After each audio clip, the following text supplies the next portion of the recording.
Commémorer c'est bien, réparer c'est mieux. Réparation égale justice. Il n'y a pas de paix sans justice et il n'y a pas de justice sans réparation.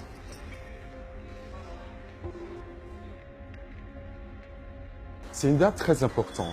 Elle commémore la révolution haïtienne. Les esclaves ont décidé d'en finir avec ce crime contre l'humanité. Et c'est le début d'une insurrection qui est un événement international.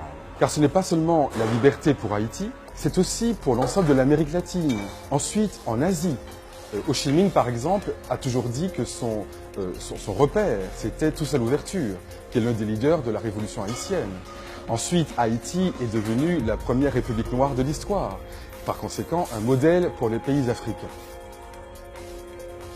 Il faudrait que l'on connaisse mieux l'histoire d'Haïti, la dette que la France a à l'égard d'Haïti. Lorsque Haïti est devenue cette république indépendante et abolitionniste, le 1er janvier 1804, eh bien, quelques années plus tard, les autorités françaises sont revenues vers Haïti en disant « Vous pensez être libre, mais nous allons vous réduire à nouveau en esclavage si vous ne donnez pas à nos pauvres planteurs l'argent que vous leur devez.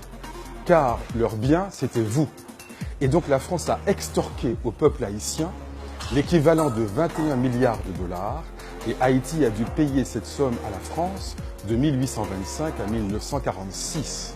Ce qui est évidemment un scandale international, un hold-up international après un crime contre l'humanité.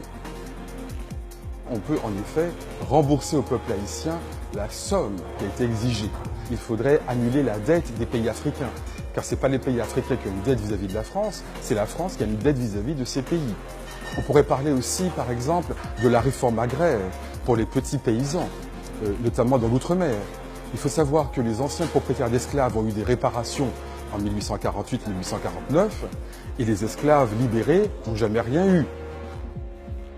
On prétend lutter contre l'esclavage, mais on soutient des pays qui parfois le pratiquent. L'Union européenne finance la Libye pour qu'elle empêche les migrants d'arriver en Europe. Parfois même, on préfère que les gens meurent en Méditerranée. Parfois même, on les pousse un peu dans l'eau. L'important, c'est qu'ils n'arrivent pas en Europe. Eh bien, cette politique est une politique ignoble, c'est une politique inhumaine. Et lorsqu'on est le pays des droits de l'homme, évidemment, c'est une contradiction absolument stupéfiante.